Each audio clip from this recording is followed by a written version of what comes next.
opening of my speech. I said, we're talking about immigration reform, and we'll be talking about it for a couple of weeks. I think it would be a good idea for at least 20 minutes for somebody to explain the bill in a language that's been spoken in these 50 states longer than English. Because the Spanish settled St. Augustine, Florida in 1565, and we Virginians hate to admit that was 42 years before the English came to Jamestown.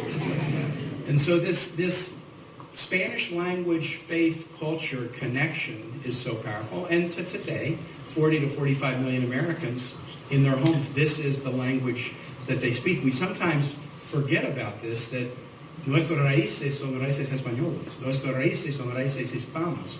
We are a nation of Hispanic roots. It's not Johnny come lately or some new issue we're dealing with. No, we are a nation of Hispanic roots, and that's a proud part of who we are. And that's why we have the Mes de la Herencia Hispana, to remember that we've always been a Hispanic nation since our very first days, since before our very first days. The Comunidad Latina tiene muchos asuntos de interés. It's not a community that just has one issue or two. There's a lot of issues. I think it starts with respect. I mean, I think it starts with respect. A community that has been a part of our raíces since the very first days deserves to be respected and included. Hillary understands that. She deeply understands that we're all stronger together, right? Juntos podemos, we're stronger together. And so in her life, in her work with our Hispanic community, she has done an awful lot of work over the years to demonstrate that she shows respect. And también, yo trabajé como misionero en Honduras hace mucho tiempo. Tengo un gran número de amigos latinos en toda parte, pero especialmente en Virginia. La población latina en Virginia está creciendo cada día. The Hispanic population in our state is the difference maker now. We are not as Hispanic as a Texas is, but because every race in Virginia is decided by 2 or 3 or 4 or 5 points. I barely win my races, folks. I mean, the Latino community ends up being the difference maker in our races, and that's the case in Virginia, and in Texas, and Arizona, and so we have that respect because we know we're stronger together, and we also see the difference that our Latino community makes. I wouldn't have thought that I would be running a race in 2016 where that would be an issue. Whether it's okay to go after a community and sort of demonize them, to ridicule Mexicans who come here and say that they're criminals or rapists, or to go after a federal judge and say he is not qualified to hear a case because of his Mexican ancestry. So fundamentally, we can get to issues, and I'll just mention a couple, but this is about respect. When Hillary chose the theme for the campaign, Stronger Together, it was not just by accident, it was not just for fun.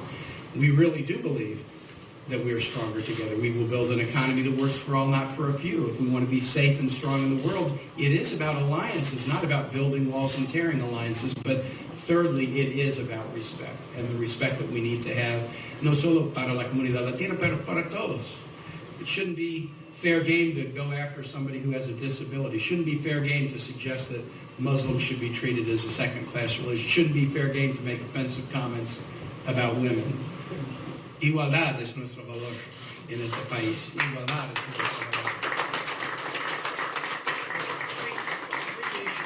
Three issues of importance.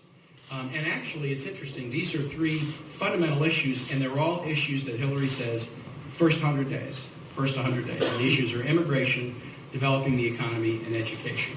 On immigration, we came close to un acuerdo bipartidista en el Senado en junio de 2013, pero estamos esperando para la Cámara de Representantes. But I think because the issue on immigration is joined in this campaign between a Hillary Clinton and I that believe in comprehensive reform and a Donald Trump that believes in deportation nation, the American voter has a choice. We're going to win this race, and that's going to send un mensaje, un señal, that what the American voter wants is a comprehensive reform for the first time in 30 years. I think that's what the voters are going to tell us. And armed with that mandate, then we're going to come into Congress with everybody knowing what it is that the American voters want with data that's very recent, and we're going to push strongly en los primeros 100 días para una reforma integral. We were able to get it through the Senate, and I know my Senate colleagues still believe it's the right thing to do in a bipartisan way. And that's not hard to understand because American voters believe it.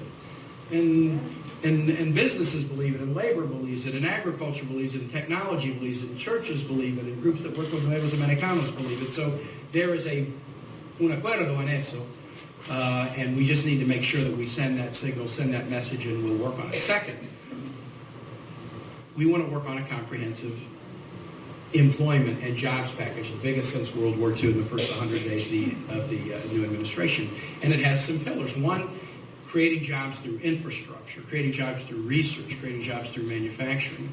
This will be very important, no solo a la comunidad latina, pero a toda la comunidad, ¿verdad? Second, we want to focus on education. We're here in a great education town. I know we've got a lot of educators and strong apoyantes de educación aquí.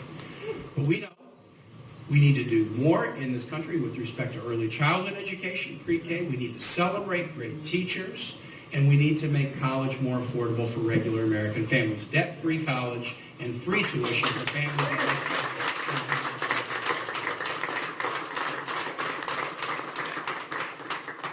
And then another important part of this economic agenda is support for small business. The Latino community, like others, it's a great entrepreneurial comunidad in empresas pequeñas. I grew up in a small business house. My dad was an iron worker and welder. 5 employees in a bad year, 10 in a good year. Hillary grew up in a family where there was a small business that made drapery for hotels. Again, small business. Small businesses create 65% of the new jobs in this country. And the Latino community in Virginia and Texas and all over our country is very, very powered by an imagination and an entrepreneurship around starting businesses. And that is going to be a real focus. It's not about an economy that just works for the top. It's not about an economy that's dog eat dog, winner take all, or just for the big guys. It's a small business startup economy, and that is something here in Austin or with our Latino community around the country people understand. So these are the issues that are at stake, and this is why I'm so proud to be standing with you and so proud to be a partner of un compañero de alma, un candidato como Hillary Clinton. We're going to be in this struggle together, but we won't accomplish anything without wonderful, wonderful support like we're getting today. Last thing I'll say is this. We are now moving into the place where debates start next week and early voting starts next week in some of our states. You can start early voting in Texas. You can register up till October 11th. Early voting doesn't start until October 24th, but we actually started. Can I tell you something just personal I'm really proud about? I got a boy who's an infantry commander in the Marines deployed overseas for the second time now. And I just got, just as I was walking in, I just got a text from him where he photoed his absentee ballot. And he said, "Dad, you really are on the ballot." You know?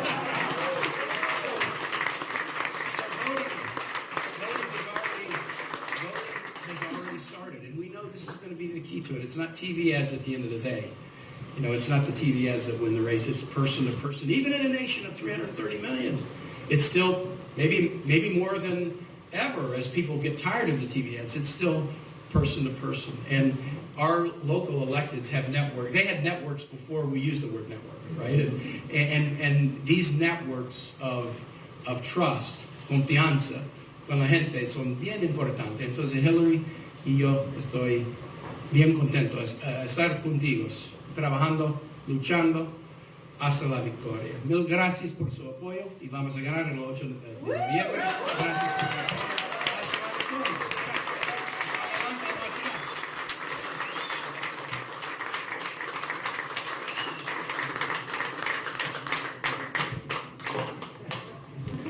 Thank you, Senator. My name is Gilberto Hinojosa. I'm the chair of the Texas Democratic Party. Before I say anything further, I want to tell Judge Escobar that I brought my daughter too here today, but she's a newly elected state representative. And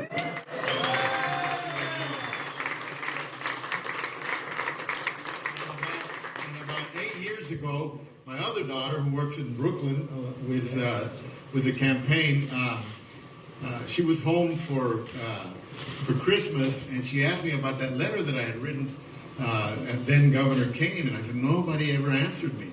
Unbeknownst to me, he had sent the letter to my mission office, and I didn't get it, right? And so I dropped her off at the airport. She lands in D.C. She's working for Media Matters at that time in D.C. and she texts me and she says, Kaine is new DNC chair. So it was great. I went home. I went to sleep that morning in my law office. I get a call on my by one of my secretaries, and she says, "There's a Tim Kaine on the line, and he claimed he's the governor of Virginia." And I picked up the phone, and he said, "Gilberto, this is Tim Kaine, governor of Virginia, and I wanted to call to thank you for the letter that you wrote, and I had told you that I wasn't going to do this, but when the president calls, you have to answer, and I just wanted to thank you for your kind letter." And I said, "You didn't have to call me, thank you so much." A couple of months later, he calls me up again while I was at the inauguration, and he asked me to give one of his nominating speeches at the DNC meeting when he was nominated to be chair of the United States Democratic Party. The first place that he went to after that was a little border town called Brownsville, Texas. And by the way, what that letter said to him was this, look, because I had read in the Washington Post that he was going to be considered for DNC chair, when I said, you need to do this, because the future of the Democratic Party is the Hispanic vote.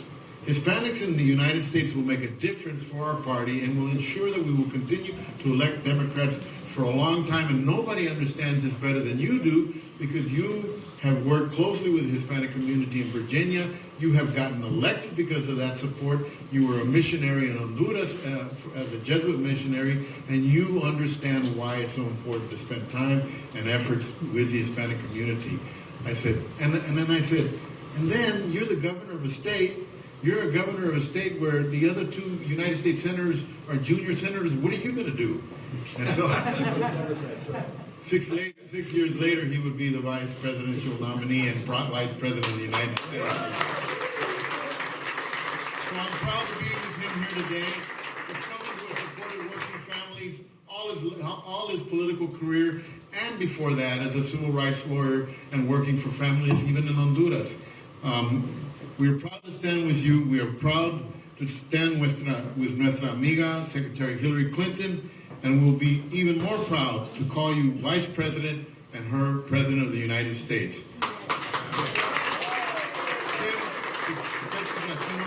are not only a friend, eres familia.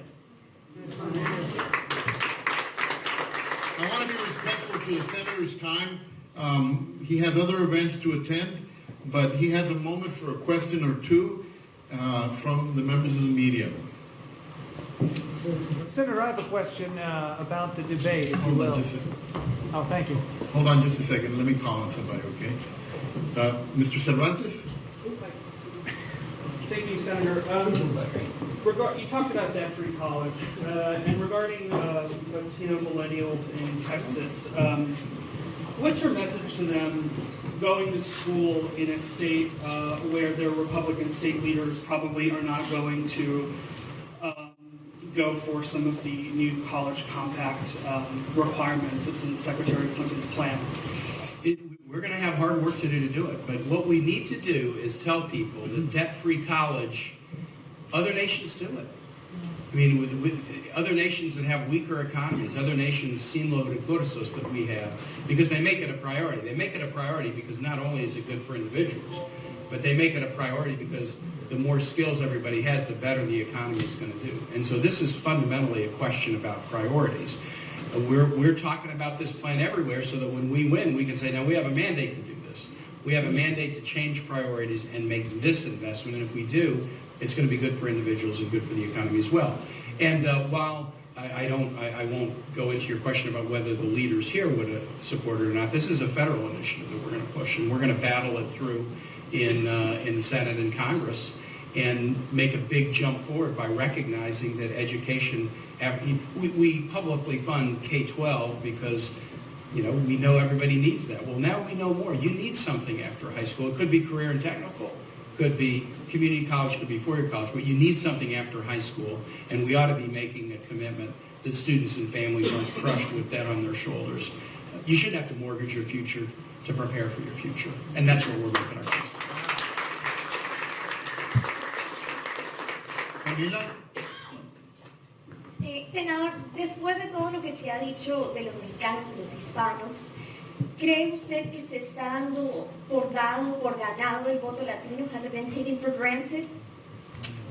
Yo creo que no, Hillary y yo estamos trabajando bastante para el voto latino, pero necesitamos cada día hablar con la comunidad y explicar nuestros planes y explicar las diferencias entre nosotros y Donald Trump. La campaña de Hillary Clinton y yo tenemos un gran grupo, un gran equipo de gente que están trabajando con el voto latino, pero es importante en las 6 semanas hasta el 8 de noviembre a explicar la diferencia. Y también una otra cosa, la diferencia entre los candidatos es muy grande. Y es importante para nosotros también a explicar que la comunidad latina pueda hacer la diferencia en esta campaña. En Virginia, por ejemplo, la población de latinos es 8 o 9% y de votantes 5 o 6%. Y hay algunos latinos que piensan que entonces no son muy importantes porque nuestros números son pequeños, pero en nuestro estado, es un estado de battleground, cada elección es bien cerquita. 4 o 5% de los votantes pueden ser la diferencia en casi cada elección, de presidente, gobernador, senador, de casi cada elección. Entonces, en las semanas que vienen, debemos explicar la diferencia entre los candidatos, pero es importante también explicar a la comunidad que los latinos votantes en muchos de nuestros estados, Georgia, por ejemplo, gente no está pensando de Georgia como un estado bien latino, pero así es la cosa. Necesitamos explicar el poder del voto latino. El voto latino puede ser la diferencia. El voto latino va a ser la diferencia. Ryan? Yes, Ryan Poppy, Texas Public Radio. One of the things that Secretary Clinton has promised was closing some of the detention centers in South Texas, privately owned detention centers. How is she going to make that possible, and what becomes of these families once these centers are closed? Right. That one is going to be something I don't think you can just do it inmediatamente, because you do have people that are affected. But our plan, look, is this. On immigration issues, the key feature for us is not to divide families. This is going to be our principal valor in immigration reform, not to divide families.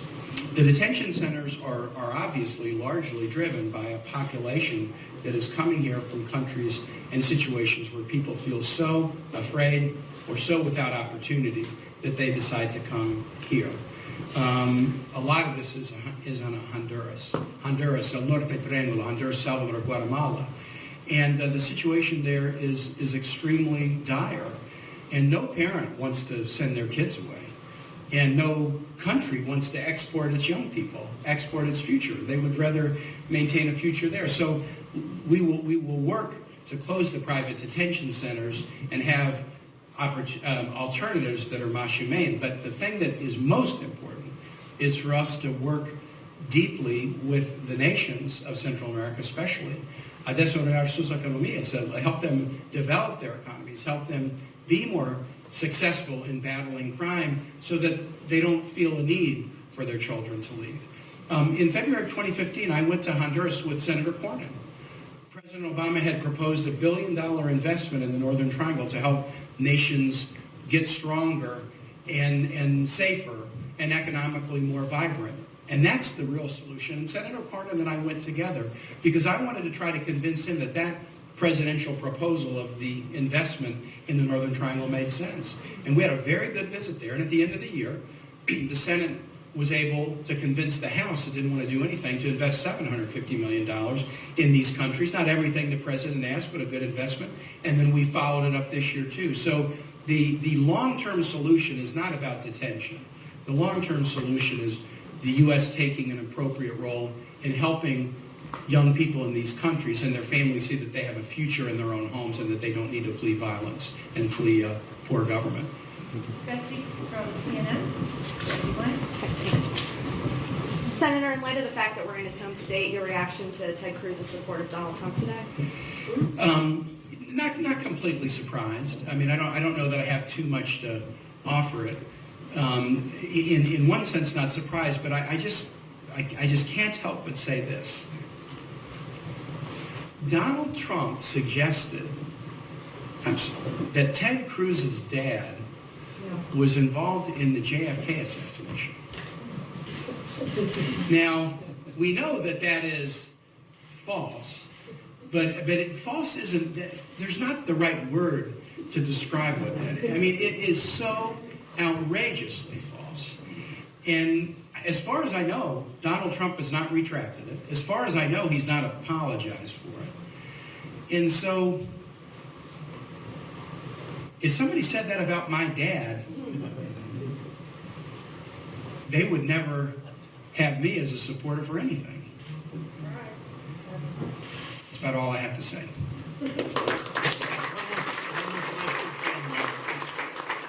Maybe Sean?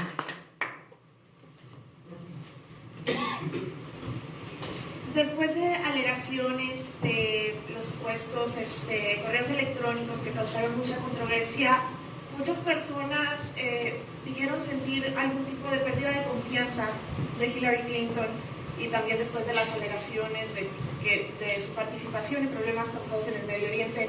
¿Cómo es que usted le respondería a estas personas? La primera cosa en mirando a un oficial, el carácter o confianza en un oficial, yo creo, o su fe en un candidato, es a ver si hay una pasión en la vida de la persona antes de su tiempo como oficial y a ver si ella ha luchado para una pasión durante toda su vida. Yo tengo confianza completamente en Hillary Clinton porque desde sus días como teenager en Chicago, ella ha trabajado por familias y niños, como First Lady de Arkansas, como First Lady de los Estados Unidos, como senador de Nueva York, como secretaria de Estado. Siempre he estado luchando para familias y niños y niñas. Mi primer ejemplo es su tiempo como First Lady de los Estados Unidos, porque ella trabajó primera vez para una gran reforma de seguridad de salud, seguro de salud, un esfuerzo y no podemos hacer una solución en los días. Los republicanos peleó con éxito contra una reforma de nuestro sistema de salud, pero después de eso, Hillary Clinton decidió a pelear por seguro de salud por cada niño en el país, niños pobres. Y ahorita 8 millones de niños en este país tienen seguro de salud porque Hillary Clinton estaba luchando para ellos. Necesitamos un presidente que no va a dar una vuelta en tiempo de dificultad, pero siempre va a pelear y luchar por los demás. Y Hillary es este candidato. Y por eso yo tengo que estar en él. Muchísimas gracias, Senator. Thank you for being here with us today. Okay, thank you. Thank you so much, all of you. Really appreciate it.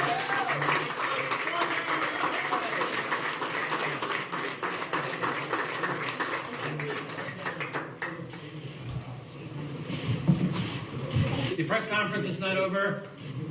Senator Kaine has to depart, but we want to introduce everyone here if possible with that microphone. And while we're doing that, and he is departing, so we want to thank the U.S. Hispanic Contractors Association, who's provided the food, and Lupe Barragan at Casa Chapala Restaurants. Microphone. If we can have the legislators introduce themselves first. Good afternoon, Carol Alvarado, District 145 in Houston, and a proud Hillary supporter. Thank you. Eddie Rodriguez, District 51 here in Austin, proud supporter of Hillary Clinton. Hey everybody, it's Sunday Isbad, Travis County, North Austin, and Pflugerville.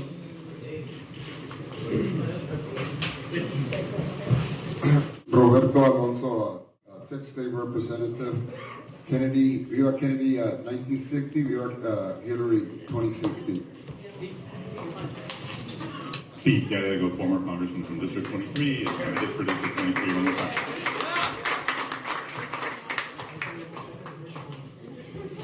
Ramon Romero, State Representative, District 9, Fort Worth, Texas. Viva Kennedy! Diana Revelino, House District 116, San Antonio, Texas. Viva Hillary. Could we please listen to who has attended? They deserve that respect, por favor. Next. Gina.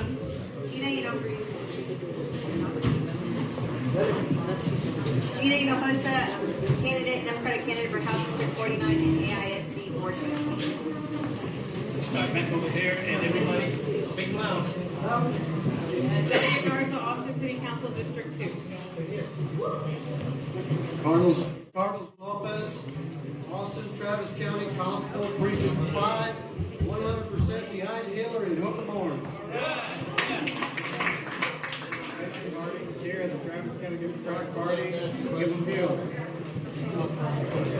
Greg Masad, Councilmember from District 4. That out. George Morales,